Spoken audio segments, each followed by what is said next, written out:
আর রাত পোহালে বিহারে প্রথম দফার বিধানসভা ভোট।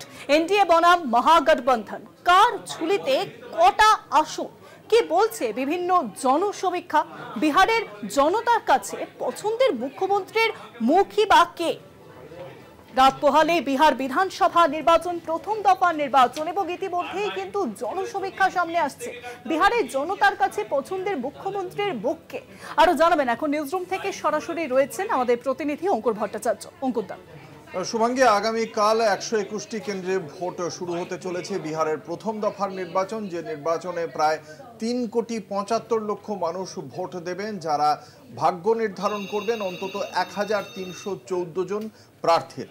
এবং সেখানেই তার আগে বিভিন্ন সংস্থার পক্ষ থেকে প্রাক নির্বাচনী জনমত সমীক্ষা করা হয়েছিল, ওপিনিয়ন পোল করা হয়েছিল, এবং সেই ওপিনিয়ন পোলে এখনো পর্যন্ত আমরা যা দেখতে পাচ্ছি যে 4টি সংস্থার ওপিনিয়ন পোলের তথ্য আমাদের কাছে উঠে এসেছে। সেখানে 4টি সংস্থার পক্ষ থেকেই বিহারের যে এনডিএ জোট রয়েছে, যে জোটের প্রধান দুই শরিক হচ্ছে বিজেপি এবং জেডিইউ, সেই বিজেপি জেডিইউ এর জোট, এনডিএ জোট আগামী দিনে বিহারের সরকার গড়ার পথে এগিয়ে রয়েছে বলেই মনে করছে এই 4টি সংস্থা। অন্যদিকে সামান্য পিছিয়ে রাখা হয়েছে মহাগঠবন্ধনকে।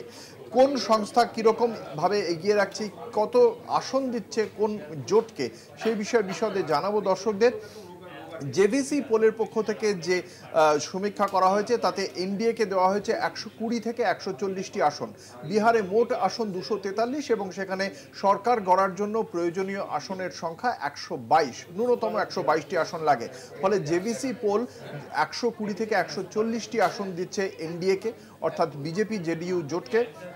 তারা প্রায় 41 থেকে 43% ভোট পেয়ে এই সরকার গঠন করবে বলেই মত জেভিসি পোলের। অন্যদিকে মহাগঠবন্ধনকে 93 থেকে 112টি আসন দিচ্ছে জেভিসি পোল, এবং মহাগঠবন্ধন 39 থেকে 41% ভোট পেতে পারে বলেই মনে করা হচ্ছে জেভিসি পোলের পক্ষ থেকে। এবং তারা যে জনসুরাজ পার্টি, প্রশান্ত কিশোরের পার্টি, তাকে 6 থেকে 7% ভোট দিয়ে একটি আসন পেতে পারে বলেই বলছে।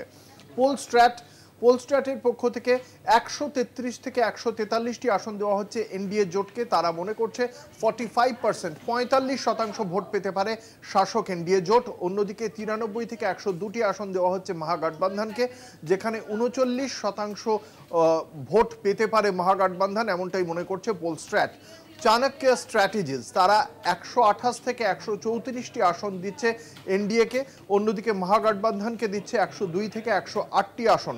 অন্যান্যদের জন্য 5 থেকে 9টি আসন বরাদ্দ করছে তারা ওপিনিয়ন পোলের ভিত্তিতে। আইএনএস ম্যাট্রিজ তারা 153 থেকে 164, বিপুল ভোটে জয়লাভ করাচ্ছে এনডিএকে। অন্যদিকে মহাগঠবন্ধনকে দিচ্ছে মাত্র 76 থেকে 87টি আসন পেতে পারে বলে মনে করছে তারা। অন্যদিকে অন্যান্যদের জন্য তারা খুব বেশি আসন বরাদ্দ করেনি। এবার তার পাশাপাশি উঠে আসছে যে বিহারের জনতার কাছে মুখ্যমন্ত্রী হিসেবে পছন্দের মুখকে। সেই জায়গায় জেভিসি পোলের যে সমীক্ষা, সেই সমীক্ষায় বর্তমান মুখ্যমন্ত্রী জেডিইউ নেতা নীতিশ কুমার পিছিয়ে রয়েছেন 29% ভোট পেয়ে, এবং তার পাশাপাশি পছন্দের মুখ্যমন্ত্রী হিসেবে বিহারের জনতার মধ্যে যে সমীক্ষা করা হয়েছিল তাতে 33% ভোট পেয়েছেন তেজস্বী যাদব, আরজেডি নেতা, মহাগঠবন্ধনের নেতা।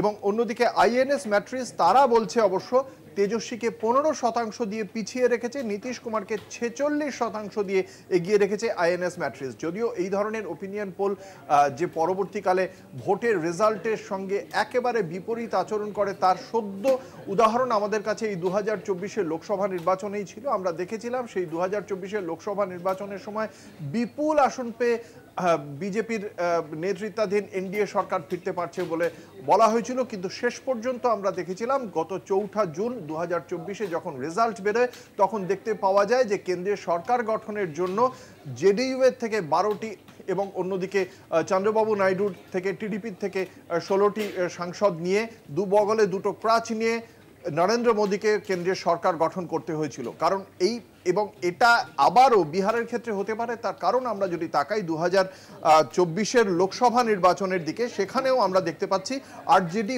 22%-এরও বেশি ভোট পেয়েছিল, যেখানে ভারতীয় জনতা পার্টি পেয়েছিল 20%, অর্থাৎ 2% ভোট লোকসভা নির্বাচনের প্রেক্ষিতেই অনেকটা এগিয়ে ছিল আরজেডি। সেটা আগামী দিনে বিধানসভা নির্বাচনের ক্ষেত্রেও থাকবে কিনা সেটা শেষ পর্যন্ত অবশ্য জানা যাবে 14ই নভেম্বর। শুভাঙ্গী, অনেক ধন্যবাদ তোমায় অঙ্কুর দা। নিউজরুম থেকে সরাসরি ছিলেন প্রতিনিধি অঙ্কুর ভট্টাচার্য।